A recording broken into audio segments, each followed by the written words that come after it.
खनिया थाना के सभागार प्रांगण में भारत के पूर्व प्रधानमंत्री डॉक्टर मनमोहन सिंह के निधन पर सैकड़ों कांग्रेसी कार्यकर्ताओं ने 2 मिनट का मौन धारण किया। शोक व्यक्त। दरअसल आपको बता दें कि पूर्व प्रधानमंत्री डॉक्टर मनमोहन सिंह ने गुरुवार को 92 साल की उम्र में दिल्ली के अखिल भारतीय आयुर्वेद संस्थान अस्पताल में उन्होंने अंतिम सांस ली। वह बहुत बड़े अर्थशास्त्री थे। निश्चित तौर पर भारतीय राजनीति को गहरा झटका लगा है। इस बीच पूर्व विधायक केपी सिंह कग्गाजू ने भी डॉक्टर मनमोहन सिंह जी के निधन पर शोक व्यक्त किया और उन्हें श्रद्धांजलि अर्पित की। वहीं दूसरी ओर केपी सिंह कग्गाजू ने डॉक्टर मनमोहन सिंह को याद करते हुए कहा कि देश की राजनीति और अर्थव्यवस्था में डॉक्टर मनमोहन जी का अतुलनीय योगदान रहा है। उन्होंने जब देश की राजनीति संभाली तब अर्थव्यवस्था बिल्कुल लाचार थी। उन्होंने कहा कि आज जो देश की अर्थव्यवस्था है इतनी सही है कि उसका एकमात्र उदाहरण मनमोहन सिंह जी है। उन्होंने कहा कि जब केंद्र में कांग्रेस सरकार थी तो उन्होंने किसी भी राज्य के साथ भेदभाव नहीं किया, सबको बराबर स्थिति से देखा। उनकी कमी की पूर्ति कभी नहीं की जा सकती है, उन्हें हमेशा याद किया जाएगा। आज सभागार प्रांगण में एक श्रद्धांजलि सभा का आयोजन किया है। क्या कुछ कार्यक्रम?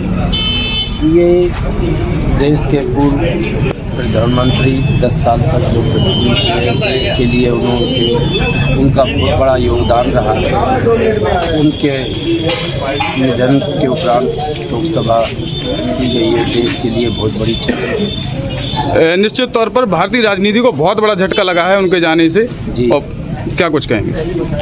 देश के लिए बहुत बड़ी जो है क्षति है। ये कहा कि राजनीति में और वैसे देश के अर्थव्यवस्था पर भी बहुत बड़ा उनको याद किया जाएगा। इसी विषय पर हमने शोक सभा की। संपूर्ण भारत में शोक की लहर व्याप्त है। डॉक्टर मनमोहन सिंह के निधन के बाद एक निश्चित तौर पर भारतीय राजनीति को बहुत बड़ा झटका लगा। क्या कुछ कहेंगे? देखिए, मैं मनमोहन सिंह जी को राजनीतिक नहीं मानता हूँ।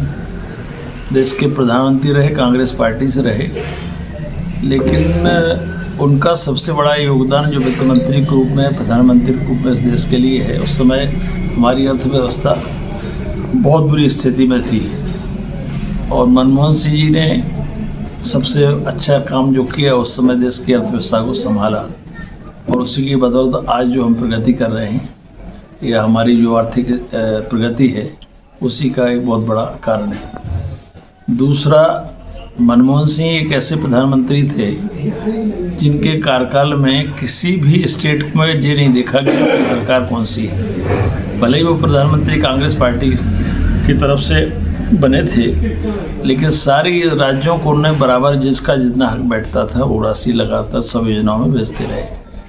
वरना अक्सर देखा जाता है कि जिस पार्टी की जहाँ सरकार है और केंद्र की सरकार है तो कोई ना कोई भेदभाव जरूर करते हैं अगर उनकी सरकार नहीं है तो।